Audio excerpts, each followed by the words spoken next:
오늘의 말씀은 사무엘하 3장 22절부터 30절입니다. 본문은 아브넬이 다윗의 신복 요압에 의해 죽임을 당하는 장면이에요.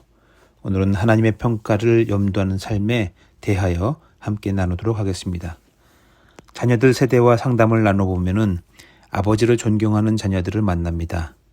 아버지가 사회적으로 무슨 대단한 업적과 성과, 부와 권력을 가졌기 때문에 존경한다고 대답하는 자녀는 하나도 없어요. 자녀들은 집안에서 아버지의 꾸밈없는 본 모습을 볼 수 있고 자녀들이 아버지에 대한 존경심을 갖느냐 마느냐는 바로 그 꾸밈없는 본 모습에 의해 결정됩니다. 반대로 아무리 사회적으로 세상적으로 높은 지위에 오르고 다른 사람들이 볼 때에 아무리 성공적인 삶으로 추앙을 받는다 하더라도 가족이나 나를 대하는 본 모습이 바깥에서 보는 것과 다르다면 존경이 아니라 경멸과 혐오의 감정을 갖게 되지요. 가족이니까 차마 입에 담지 못할 저주는 하지 않지만 보고 싶지 않다고 얘기하는 경우도 있습니다. 바라기는 믿음의 아버지들이 자녀들로부터 그 누구보다 자녀들로부터 존경과 사랑을 받는 아버지 되기를 소망합니다. 우리 교회에 아비된 모든 성도들이 자녀들에게 누가 가장 존경스러운가 물어봤을 때 네, 우리 아빠요, 우리 아버지요 라고 대답을 들을 수 있으면 좋겠습니다. 사무엘하 2장 중반부부터 3장 마지막 장면까지는 아브넬이라는 사람을 중요하게 다루고 있습니다. 아브넬, 그는 이스라엘 초대 왕인 사울의 군 사령관이었습니다. 사울의 숙부인 넬의 아들로 사울 왕과는 사촌지간입니다. 집안이 일단 금수저인 거지요. 아브넬은 다윗이 등용되기 전부터 골리앗과의 싸움을 하기도 전부터 군사령관이었습니다. 하지만 그가 군사령관으로 블레셋과의 전투에서 큰 공을 세운 것은 없습니다. 그가 군사령관 시절에 골리앗을 물질렀지만 그건 다윗의 공이지 아브넬의 공이 아닌 거지요. 사울이 다윗을 죽이기로 마음먹은 후에는 다윗이 사울의 진영에 몰래 숨어 들어가 사울의 창과 물병을 가져오던 때 다윗은 아브넬이 왕을 제대로 보필하지 못한 것을 책망하기도 했습니다. 요즘 같은 시대라면 군복을 벗어야 할 겁니다. 아브넬의 죽은 사울이 전사할 당시 그가 뭘 어떻게 했는지 성경은 아예 말하고 있지는 않습니다. 사울과 그의 세 아들이 전사할 동안 그는 코빼기도 보이지 않다가 사울의 아들 이스보셋을 이스라엘의 왕으로 세우는 장면에서야 그제서야 등장을 합니다. 그런데 이 장면이 아주 재밌습니다. 사무엘하 2장 8절에 보면 아브넬이 사울의 아들 이스보셋을 데리고 마하나임으로 건너가 이스라엘의 왕으로 삼았다, 그렇게 기록하고 있어요. 이 문장을 놓고 보면 아브넬이 주어로 되어 있는데 아브넬에 의하여 이스보셋이 왕이 오르게 된 것으로 이해할 수 있습니다.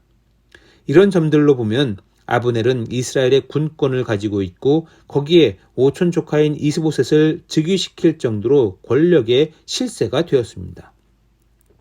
사무엘하 3장 6절을 보면 사울 왕조와 다윗 사이에 전쟁이 있는 동안 전쟁이 있으니 아브넬은 사울의 집에서 그 권세가 점점 더 굳건해졌습니다.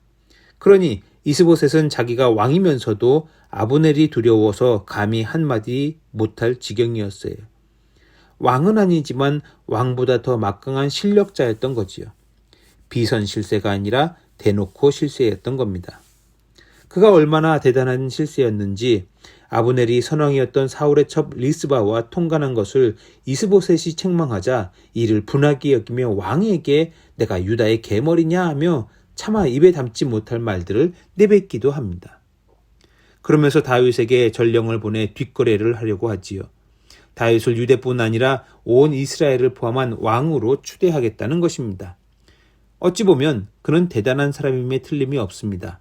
그러나 성경이 전하는 아브넬의 인생은 하나님이 기뻐하실 만한 삶으로 보이지는 않아요. 그는 정상의 자리보다는 2인자리 자리에서 권력만 누리고 싶은 욕심을 가진 자였습니다. 자기 일에 최선을 다하기보다는 적당히 하면서 세속적이고 향락을 즐기는 사람인 거지요. 그의 삶에서 긍정적으로 평가할 만한 것은 별로 없습니다. 기껏해야 장수로서 싸움의 기술이 조금 있어서 아사헬과의 대결에서 이겼다는 거, 그 정도가 다입니다. 결국 그 때문에 요압에 의해 목숨을 잃고 말지요.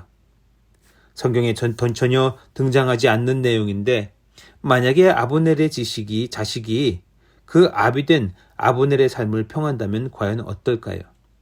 아브넬이 사울의 곁에서 지위와 권력을 누렸던 것, 이스보셋을 왕으로 세우기도 하고 이스라엘의 온 장로들을 대신하여 다윗과 딜을 할 정도로 막강한 힘을 누렸던 것을 가지고 존경한다고 말할까요? 우리가 우리의 삶, 우리의 인생을 평가함에 있어서 하나님의 평가가 어떨지 생각해 봐야 합니다. 하나님이 나를 어떻게 평가하실까를 생각할 때 꼭 생각해 봐야 하는 것은 나의 꾸밈없는 본 모습을 아는 아내나 자녀가 어떻게 생각하느냐는 것입니다. 아버지로서는 100점인데 성숙한 인격의 사람으로서는 빵점일 수도 있고, 밖에서는 100점인데 집에서는 빵점일 수 있고, 반대로 집에서는 100점인데 밖에서는 빵점일 수도 있을 것입니다. 오늘 기도하시면서 한번 여러분들의 삶을 돌이켜 보시기 바랍니다. 하나님이 나의 삶을 어떻게 보실까? 집 안에서, 집 밖에서 나의 모습, 나 혼자 있을 때와 누군가와 같이 있을 때의 나, 맡겨주신 사역과 은사와 사명에 대한 나의 자세와 태도를 하나님이 어떻게 보실까?